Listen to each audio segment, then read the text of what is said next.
The white and brownish-black bird in the photo was covered in so many cactus spines, Alyssa Barrett could barely make out its coloring, let alone its species.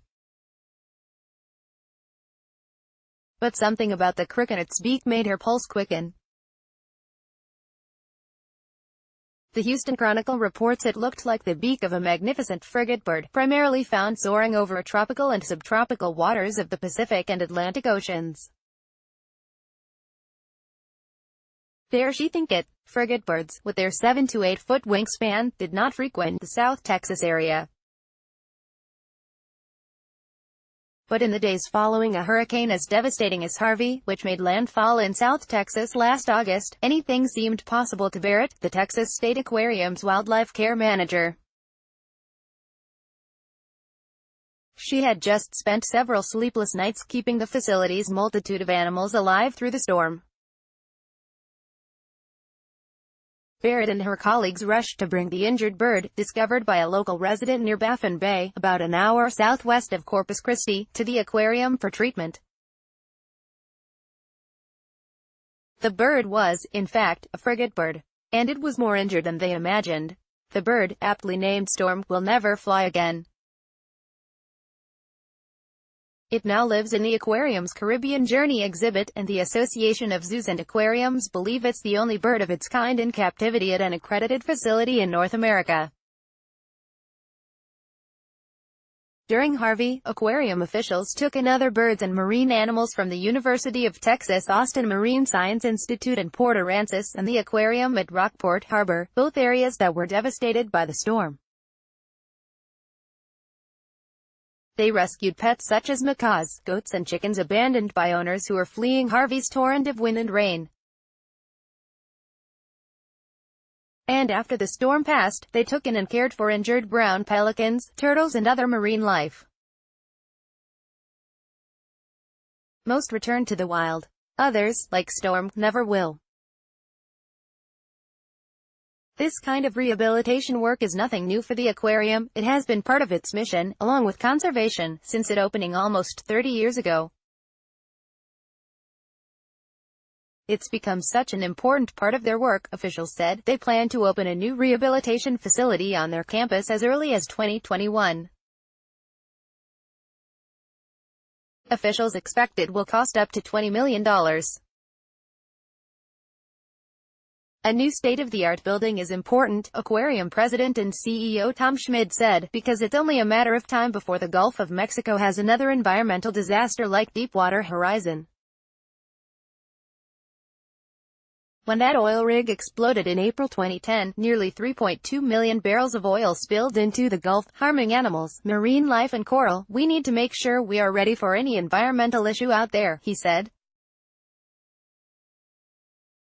As the dim morning hour stretched into afternoon at the aquarium this spring, hundreds of shrieking children swarmed past Storm's open-air habitat and dozens of cawing birds flew overhead.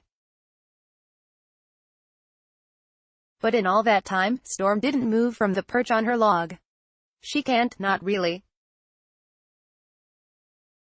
After Harvey, aquarium personnel spent hours surgically removing the cactus spines embedded in her skin. But they couldn't fix her mangled wrist joint, a problem for frigate birds that spend most of their time soaring over oceans. Their feet aren't built for walking, and their feathers aren't waterproof, making swimming even more difficult. So now she sits on her log all day, occasionally interacting with her similarly flightless friend, Amos the white pelican. Prior to Harvey, Amos was shot through both wings with a shotgun. Aquarium personnel could not save his flight despite numerous surgeries to reset the bones. Amos wanted a friend more than the frigate bird, but it works, said Lauren Wilson, the aquarium's curator of birds and mammals. There likely isn't a habitat in the aquarium that better exemplifies its life-saving work than the one with Storm and Amos. Both likely would be dead if it weren't for aquarium personnel. And that work has been decades in the making. 3 years after the aquarium opened in 1990, it became a federally permitted animal rehabilitation facility. that first started small, rescuing and rehabilitating injured and cold-stunned sea turtles. Eventually, they moved on to shorebirds, raptors, dolphins and even manatees. The ultimate goal, Barrett said, is to release the injured animals back into the wild. The hallway walls of the rehabilitation building feature picture after picture of successful animal releases, from white pelicans and sea turtles to hawks and other raptors. In the past 5 years, the aquarium has successfully released 65% of the 2,500 or so birds, sea turtles and marine mammals that have come in for care. But sometimes, their work is not enough to get an animal back to the wild. So its home becomes the aquarium, under the watchful care of aquarium personnel. Rescued hawks, owls and other raptors can be found in the aquarium's Eagle Pass exhibit. Rescued sea turtles can be found in Turtle Bend. Others, like Storm and Amos, are scattered around the aquarium based on their habitat, personality and preferences. Of the aquarium's 12,400 animals, 23 have been rescued and rehabilitated, but are unable to return to the wild. The sun shines so brightly in the aquarium's new Caribbean Journey exhibit that squinting is required most times of the day. It's an understandable hazard in a 71,000 square foot space covered almost entirely with a domed, glass ceiling. When aquarium leaders started building the exhibit several years ago, they wanted to make the environment as similar as possible to what animals would experience in the wild. In part, that means exposure to natural light so they can see the sun go up and down and take seasonal cues that they would in the wild, said Jesse Gilbert, the aquarium's senior vice president and chief operating officer. But they didn't want to limit those benefits to above-ground animals like flamingos, blue-crowned motmots, scarlet ibises and keel-billed toucans. They wanted those benefits to stretch to animals below the sea.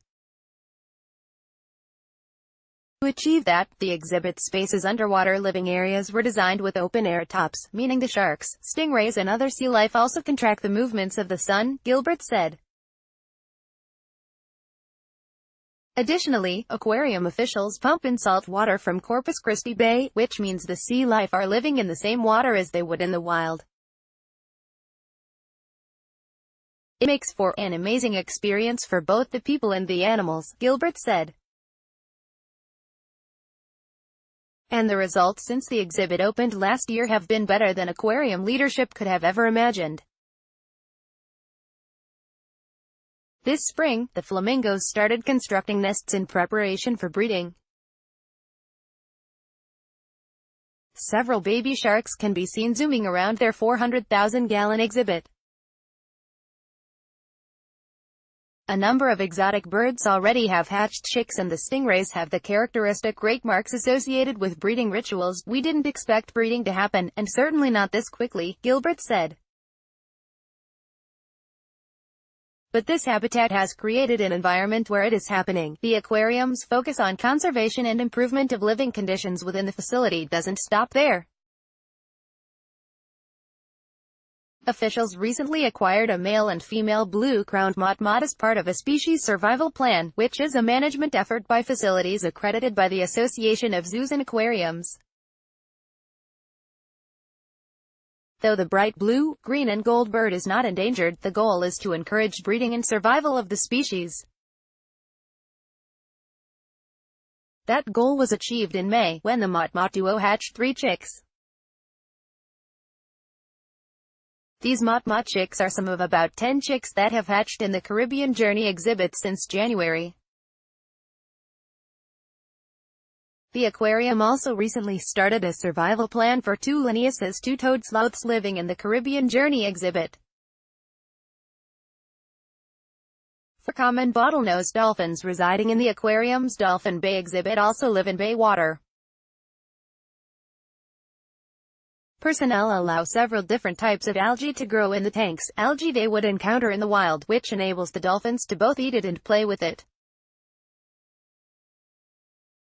They also are constantly looking for new ways to use toys as a means to simulate activities they would partake in the wild, said Emma Gilbert, the aquarium's curator of marine mammals. When we leave this building, we have to make sure we did everything we could to make their life better, Emma Gilbert said.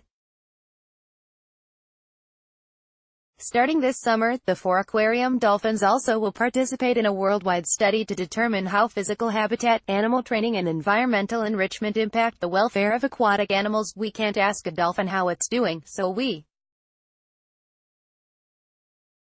have to look at indicators of welfare, such as stress level and social behaviors. Lance Miller, principal investigator on the study and the Chicago Zoological Society's senior director of animal welfare research, previously told the Houston Chronicle. Additionally, the aquarium is working with SECOR, Sexual Coral Reproduction International, a worldwide coral conservation group, to help grow coral.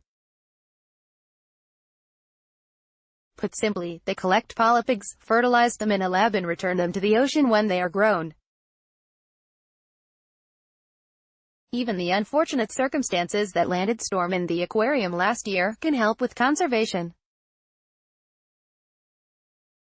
Very little is known about the species, Jesse Gilbert said, so the Texas Aquarium's observations of Storm will only help the species survive in the wild.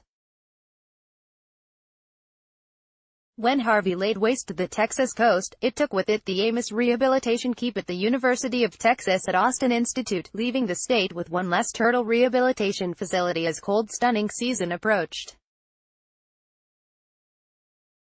Sea turtles are cold-blooded and therefore need warm water to survive. Once water dips below 60 degrees, their heart rate and circulation decreases and they go into shock. They can develop pneumonia or even die.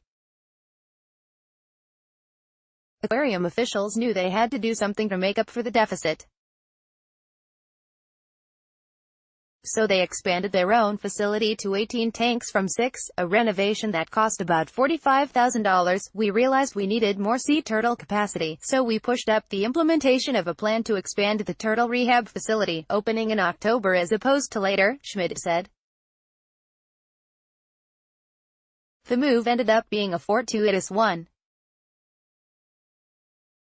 After southern Texas saw its first snowfall in years in December, 334 lethargic and unresponsive sea turtles started surfacing across the Texas coast.